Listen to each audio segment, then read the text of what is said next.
Hello friends, আমার channel town Barbies লাইফস্টাইলে তোমাদের সকলকে স্বাগত। আমি আবারও চলে এসেছি নতুন একটা গল্প নিয়ে। এখানে তো তোমরা দেখতেই পাচ্ছ, বর্ষা কিন্তু বাড়ির সামনে একটা টোটোকে দাঁড় করিয়ে রেখেছে, আর ও টোটো করে নিশ্চয়ই কোথাও যাবে। তাহলে চলো দেখে নিই আজকের গল্পতে কি কি হতে চলেছে। বলছি দাদা, আমরা না একটু হাসপাতালে যাব, আপনি না একটু দাঁড়ান। হ্যাঁ, আমার সাথে আরও একজন যাবে, সে এক্ষুনি আসবে, তারপরে আমরা যাচ্ছি। হ্যাঁ হ্যাঁ দিদি, কেন দাঁড়াবো না, নিশ্চয়ই দাঁড়াবো। আমি অপেক্ষা করছি, আপনাদের কে আসবে তারপরে আমি টোটো করে নিয়ে যাচ্ছি। আর দিদি বলছি যে আপনি কি খুব চিন্তায় আছেন? বলছেন যে হাসপাতালে যাবেন, নিশ্চয়ই আপনার কাছের কেউ, পরিবারের লোকজন হাসপাতালে ভর্তি আছে, তাই না?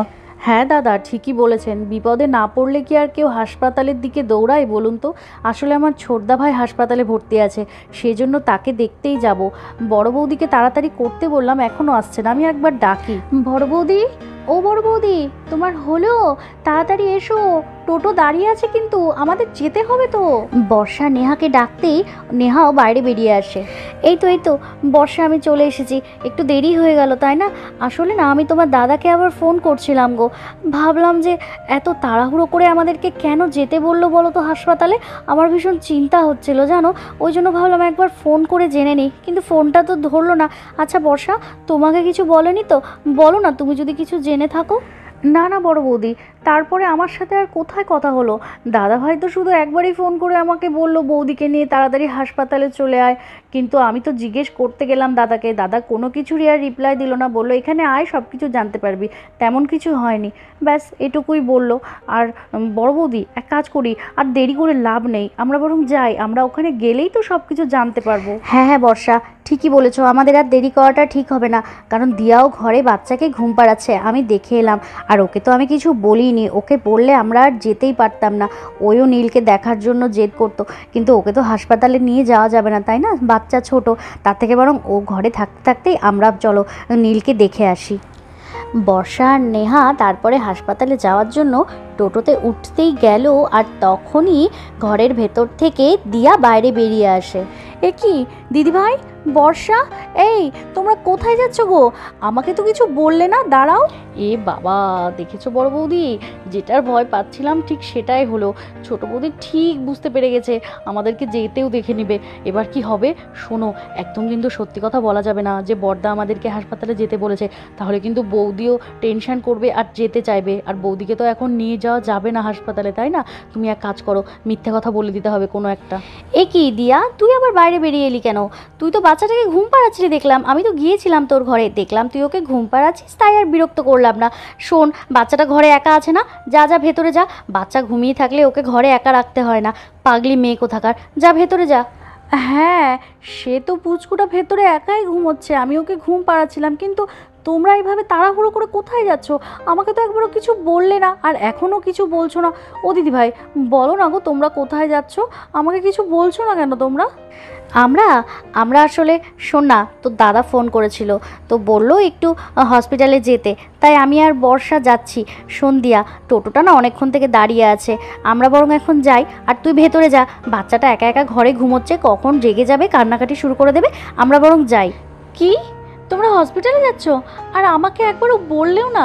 আচ্ছা দিদিভাই, তোমরা আমাকে কেন নিয়ে যাচ্ছ না বলো তো? আমার তো নীলকে দেখতে ভীষণ ইচ্ছা করছে, আমাকেও নিয়ে চলো না দিদিভাই। এক কাজ করি, পুচকুটার কাছে কাউকে একজনকে থাকতে বলি, আমি তোমাদের সাথে যাব। আমার নীলকে দেখতে ভীষণ ইচ্ছা করছে দিদিভাই, কেন আমাকে নিয়ে যাচ্ছ না তোমরা বলো তো? আর আমাকে কিছু জানাচ্ছও না। ওহো ছোট বৌদি, তুমি আবার কান্নাকাটি শুরু করলে? আচ্ছা শোনো, বর্দা ভাই আমাকে ফোন করলো আর বললো যে আমরা দুজন যাতে হসপিটালে যাই, আর ছোটদা ভাইকে ছুটি দিয়ে দিয়েছে গো, ছোটদা ভাইকে বাড়িতে নিয়ে আসতে হবে না, সেই জন্যই। আর বর্দা ভাই পুরোপুরি কথা বললো না গো, খুব ব্যস্ত তো, শুধু বললো তুই আর বড় বৌদি চলে আয় তাড়াতাড়ি। তো আমরা না গেলে ছোটদা ভাইকে কী করে নিয়ে আসবো বলো তো, সেই জন্যই আমরা যাচ্ছি। এক কাজ করো, তুমি তাড়াতাড়ি গিয়ে তৈরি হয়ে নাও, আর বাড়ির সকলকে বলে দাও যে ছোটদা ভাই আজকে বাড়ি ফিরছে। ঠিক আছে, তুমি বাড়িতেই থাকো, কারণ পুচকুটা তো থাকতে পারবে না তোমাকে ছাড়া, বলো। ও সত্যি বলছো বর্ষা, তোমার দাদার জ্ঞান ফিরে এসেছে, ওকে ছুটি দিয়ে দেবে? এই কথাটা আমাকে আগে বলোনি কেন? কত একটা আনন্দের খবর বলো তো, এবার আমার ভীষণ ভালো লাগছে। ঠিক আছে বর্ষা, এক কাজ করো, তোমরাই বরং যাও, আমি বরং বাড়িতেই থাকি, বাড়িতে তৈরি হয়ে নিই, আর বাড়ির সবাইকেও বলে দিচ্ছি যে আজকে নীল বাড়িতে ফিরে আসবে। ইস, কী যে মজা হচ্ছে, ও এসে ছেলেটাকে কোলে নেবে বলো। হ্যাঁ রে দিয়া, বর্ষা ঠিকই বলেছে, আমারও কিন্তু তাই মনে হচ্ছে বুঝলি। তোর বড়দা ভাই হয়তো ওই জন্যই আমাদেরকে ফোন করে যেতে বললো, কারণ ও তো একা আনতে পারবে না, তাই আমরা না গেলে সত্যি খুব অসুবিধা হবে। তুই যা, ঘরে যা, সূর্য তো একা আছে, আমরা বরং যাই, গিয়ে আমরা নীলকে নিয়েই ফিরবো। আর তারপর নেহা আর বর্ষা টোটো করে নীলকে দেখতে হসপিটালে গেল, আর দিয়াও তারপর ঘরের ভেতরে ঢুকে গেল নীল আসবে সেই আনন্দে রেডি হওয়ার জন্যে। আর তার কিছুক্ষণের মধ্যেই এখানে দিয়া কিন্তু ঘরের ভেতরে এসে খুব সুন্দরভাবে শাড়ি পরে রেডি হয়ে গেছে, আর এখানে ও আয়না নিয়ে নিজেকে দেখছে। যাক বাবা, নীল আসার আগেই আমি খুব ভালো মতো রেডি হতে পেরেছি। ও তো একদম না সেজে গুজে থাকলে পছন্দ করে না, একদম ওর মনের মতো করে সেজেছি আজকে। ওর দেওয়া জুয়েলারি, ওর দেওয়া ইয়াররিংস, এই সমস্ত কিছু পরেছি। ও দেখলে হয়তো খুব খুশি হবে। আর এই শাড়িটাও তো ও দিয়েছিল। আজকে যদি ও দেখে যে ওর দেওয়া শাড়িটা আমি পরেছি, কত পছন্দ করে এনেছিল, আর আমাকে বলেছিল এটা পরলে আমাকে খুব সুন্দর লাগবে। আর সত্যিই আমাকে কিন্তু এটা পরে আজকে ভীষণ সুন্দর লাগছে। আজকে ও বাড়িতে ফিরছে জন্য সত্যি আমরা সবাই কত খুশি। দিয়া তো ঘরে রেডি হচ্ছিল, আর তখনই সেখানে তিন্নি চলে আসে।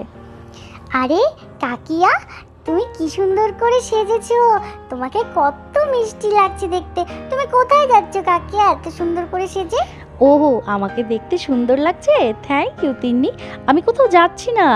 আরে তুমি জানো না যে আজকে কাকাই বাড়িতে ফিরছে? মা তোমাকেও নিশ্চয়ই বলেনি, তাই না? আসলে মা আর পিপি তো হসপিটালে গেল কাকাইকে আনতে। তোমার পাপাই ফোন করেছিল, বলল যে আজকে কাকাইকে ছুটি দিয়ে দেবে, ওই জন্যই কাকাইকে আনতে তোমার মা আর পিপি গেল। আর আমি ওই জন্যই খুব সুন্দর করে রেডি হয়ে সেজে গুজে নিলাম। তুমি তো জানোই যে কাকাই অগোছালোভাবে থাকা একদম পছন্দ করে না, তাই আমি ভালো মতো তৈরি হয়ে গেলাম। আর কাকাই তো অসুস্থ ছিল, সুস্থ হয়ে বাড়িতে ফিরছে, তাই আমাদের সকলকে তো তার খেয়াল রাখতেই হবে, বলো। ও তাই? তুমি সত্যি বলছো কাকিয়া? আজকে কাকাই বাড়িতে ফিরবে? মা তো আমাকে কিছু বলেইনি। আজকে কত মজা হবে, আজকে কাকাই বাড়িতে ফিরবে, সুস্থ হয়ে কাকাই বাড়িতে ফিরছে।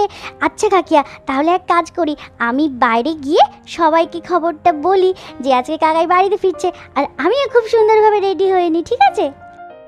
এই শুনে তিন্নি তো সেখান থেকে চলে গেল, আর তারপর বেশ কিছুক্ষণ ধরে দিয়া বিছানার ওপর একা একা বসে থাকে।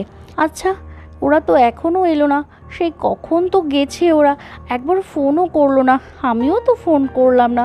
অবশ্য ভাবছি যে ওরা হয়তো দরকারি কোনো কাজ টাজ করছে, সেটা করছি না। না, এবার তো অনেকটা সময় হলো, এবার তো আমার ভীষণ চিন্তা হচ্ছে। একবার ফোন করব, আবার বাইরেও যেতে পারছি না, বাচ্চাটা এখানে একা একা ঘুমোচ্ছে। আরে বাইরে অনেক চিৎকার চেঁচামেচির আওয়াজ শুনতে পাচ্ছি। আরে তার মানে মনে হয় ওরা চলে এসেছে। হ্যাঁ হ্যাঁ, ওরা চলে এসেছে। আচ্ছা, সূর্য তো এখানে ঘুমোচ্ছে, ও বরং এখানে ঘুমিয়েই থাক, আমি বরং রাধাকে ভেতরে পাঠিয়ে দিই, আমি বাইরে যাই, আমি নীলকে দেখব। এই বলে দিয়া ঘর থেকে বাইরে বেরিয়ে এলো। আর তারপর তড়িঘড়ি করে দিয়া তো ঘর থেকে বেরিয়ে এলো, আর ঘর থেকে বাইরে বেরিয়ে দেখে যে বাড়ির বাইরে সবাই মিলে বসে কান্নাকাটি করছে। আর এইসব দেখে তো ও অবাক হয়ে গেল। ও ওখানে দাঁড়িয়ে ভাবতে শুরু করলো যে এখানে কাকে ঘিরে সবাই মিলে এত কান্নাকাটি শুরু করে দিল। আরে এ কি, এখানে সবাই এইভাবে কি করছে? সে কি, সবাই তো কান্নাকাটি করছে। এ বাবা, সবাই এখানে বসে একসাথে কান্না জুড়েছে কেন? দিদিভাই, ও দিদিভাই, তুমি বা এভাবে বসে আছো কেন? কি গো, কথা বলছো না কেন? তোমরা তো হসপিটালে গিয়েছিলে নীলকে আনতে, এখানে এইভাবে মনমরা হয়ে বসে আছো, কি গো? এই ভাই, ভাই ওঠ না, ওঠ না, এভাবে শুয়ে থাকিস না ভাই, ওঠ, তোকে ছাড়া আমি কি করে থাকবো রে ভাই, ওঠ, যাস না, এইভাবে যেতে পারিস না।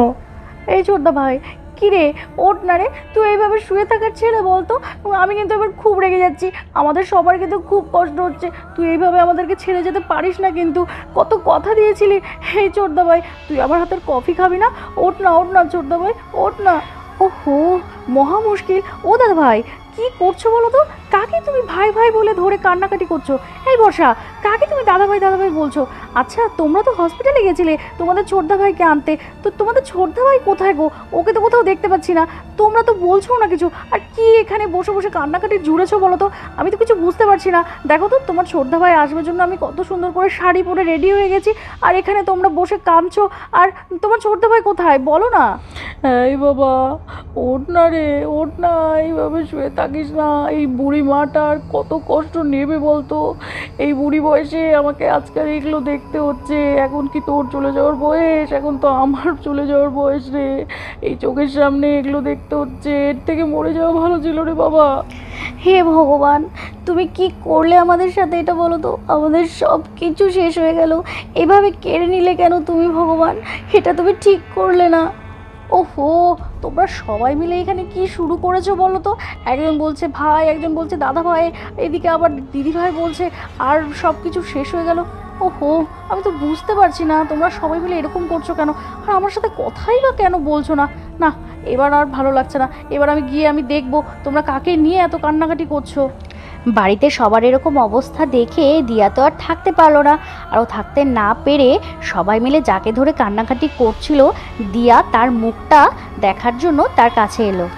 ওহো, না আর ভালো লাগছে না। তোমরা যে সবাই মিলে কি শুরু করেছো না? আজকে তো তোমার ছোদা ভাইয়ের বাড়িতে আসার কথা ছিল, সেটা নিয়ে আনন্দ না করে এখানে কাকে ঘিরে তোমরা কান্নাকাটি করছো বলো তো? না, তোমরা যখন আমাকে কেউ কিছু বলছোই না, এবার তাহলে আমাকেই দেখতে হবে। আর অপেক্ষা করে থাকতে না পেরে দিয়া নিজে থেকেই সেই সাদা কাপড়টা মুখের ওপর থেকে সরিয়ে ফেলে। না না, এটা হতে পারে না, না না, এটা কিছুতেই হতে পারে না, এটা কিছুতেই হতে পারে না। না, হায় ভগবান, এতক্ষণ ধরে আমি স্বপ্ন দেখছিলাম। ও ঠাকুর, এই সব কিছু যেন স্বপ্নই হয়। এত বাজে স্বপ্ন আমি কেন দেখলাম? নীল ঠিক আছে তো? খুব ভালো আছে তো? আর দিয়ার চিৎকার শুনেই সেখানে নেহা চলে আসে। কিরে দিয়া, কি হলো? তুই চিৎকার করলি কেন? তোর চিৎকার শুনে আমি দৌড়ে এলাম। নিশ্চয়ই কোনো বাজে স্বপ্ন দেখেছিস, তাই না? কিরে, ঠিক আছিস তো? দিদিভাই, দিদিভাই তুমি এসছো?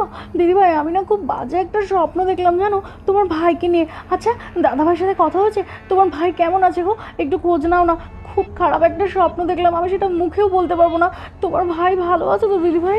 ও আচ্ছা, বুঝেছি। তুই খুব খারাপ স্বপ্ন দেখেছিস, তাই না? সারাদিন নীলকে নিয়ে এত চিন্তা করবি, তাহলে খারাপ স্বপ্ন দেখবি না? আচ্ছা ঠিক আছে, যা স্বপ্ন দেখেছিস সেগুলো মাথা থেকে ছেড়ে ফেল।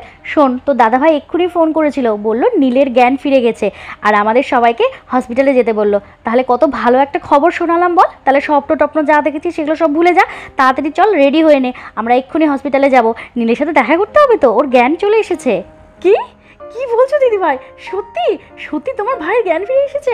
ও ভগবান, ঠাকুর তুমি আছো, তুমি আমাদের কথা শুনেছো, তুমি মুখ তুলে তাকিয়েছো। ইস, কি খারাপ একটা স্বপ্ন দেখলাম জানো দিদিভাই। স্বপ্নটা দেখার পর না আমার সত্যি খুব কান্না পাচ্ছিল, আর তোমার ভাইকে দেখতে খুব ইচ্ছে করছিল। আর তুমি এসে এত সুন্দর একটা খবর বললে, উফ, এখন খুব ভালো লাগছে, মনটা শান্তি লাগছে। চলো চলো দিদিভাই, আমি তাহলে তৈরি হয়ে নিচ্ছি, তোমার ভাইকে দেখতে যাব। ওকে দেখার জন্য আমার প্রাণটা ছুটে গেছে। আর তারপর দিয়া নেহার কথা শুনে ভীষণ খুশি হয়ে যায়, আর এখনও তৈরি হবে নীলকে দেখতে যাওয়ার জন্য। তাহলে বন্ধুরা, এতক্ষণ তো তোমরা দেখতেই পেলে যে দিয়া কি ভয়ানক একটা স্বপ্ন দেখলো, আর এই সমস্ত কিছুই কিন্তু স্বপ্ন ছিল। আর এখানে তোমরা দেখতেই পেলে যে নেহা এসে বলল যে নীলের জ্ঞান ফিরে এসেছে।